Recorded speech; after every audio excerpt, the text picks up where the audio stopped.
I'm sitting here with Jayson from Avere. Avere is European EV Electric Vehicle Association, and Jayson's working as the policy manager, working on all those issues that are really key for the policy in the European Union and e-mobility. Jayson, just the first question would be, how do you see the status of the electric mobility in the European Union and the trends that are moving the sector? Well, okay, to break that question down a bit, with everything in the European Union, nothing is uniform, and that goes definitely for the case for the e-mobility side and the e-mobility sector. So if we look, break down Europe into its, natural kind of formations. If you look at Western Europe, it's obviously going a lot quicker. We have more market penetration in France, Netherlands, UK, Spain even as well as a huge manufacturing hub for e-mobility products as well.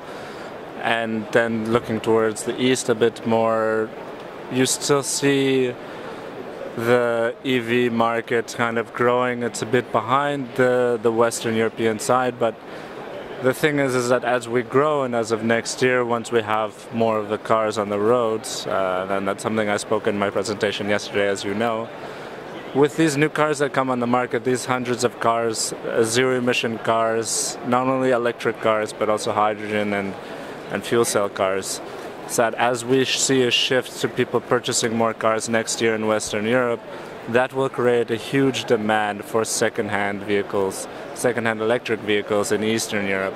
So Romania, Slovakia, Poland, these countries will really, and the rest of Eastern Europe, honestly, to be fair, will really see a lot more cars also being pushed to their markets as well. So I think that in the coming years we will see a huge growth in e-mobility, and that will really drive the market, and it will revolutionize the way we as people drive and think about mobility. And then that kind of leads me into that second question you talk about, which is the trends for e-mobility.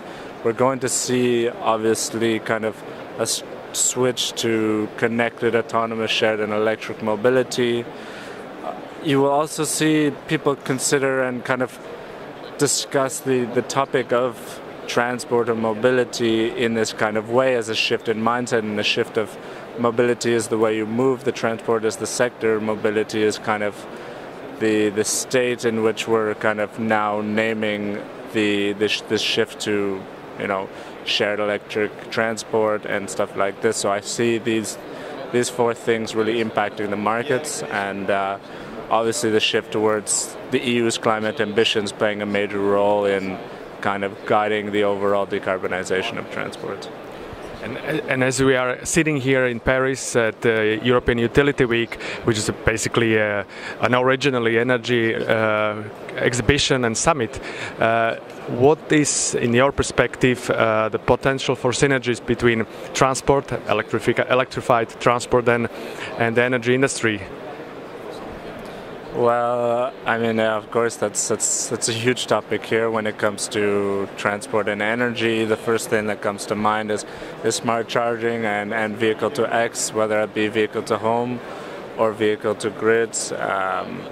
But these are where we see the synergies, and where we see specifically utility companies diversifying the offer they provide to customers, providing the ability to charge your car smartly, the purchasing of different companies in this sector, like EDF purchasing smart charging companies, really moving towards diversifying what they can offer your end customer, and potentially being able to remunerate customers for providing flexibility to the grid when it may be needed. So this is where we see it.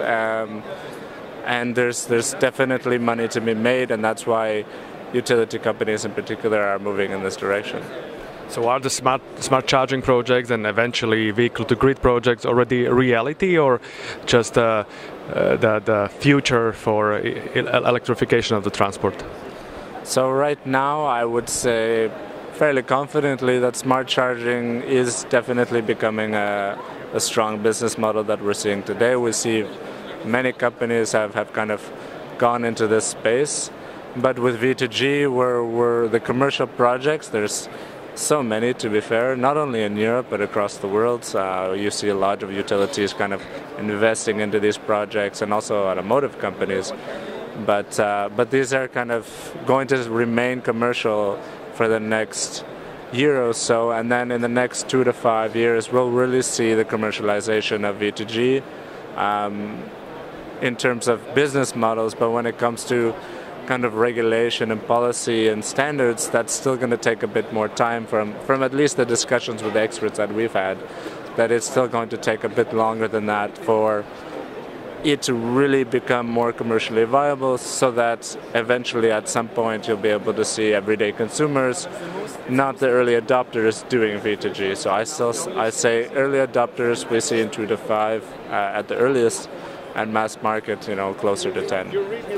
Maybe just to sum up our short discussion here, what bottlenecks or what challenges do you see as the biggest for market uptake and electrification and transport, for next couple of years? So for the next couple of years, just to take a step back, we used to say that the cars was the issue, right? There were not enough cars. Car manufacturers aren't investing in the technology, but now currently we see that's going to change. 2020 will be a huge year for car manufacturers. They'll come out with so many models that this is not the issue. So then what is? We see kind of policy coherence, I guess, across the EU, the move towards making the battery supply chain sustainable. That will be a huge topic. That will be a huge kind of barrier to reduce kind of Europe's dependence and on these critical raw materials that we use in vehicles, keeping that aspect in Europe so that we are able to increase our competitiveness vis-a-vis Asia and the United States. That will be a huge topic. I don't see it as a barrier as such, because we will address it. So I don't mean to be too optimistic, but I see it almost smooth sailing ahead. We just need to get more people driving electric cars, telling people about driving the electric cars, because that is still, to this day, a huge kind of driver to the markets. I would just to bring one stat from the Norwegian EV survey, that 67% of people who drive an electric car were able to influence their social circle, their network, to drive an electric car. So that's over half of the people were able to push other people within their social circle. That's a lot. That's just education. That's just word of mouth. So we need to do more of that, and more getting people into cars still, so that they can experience how fun, how amazing it is to drive an electric car. Jayson, thank you for this positive message at the end.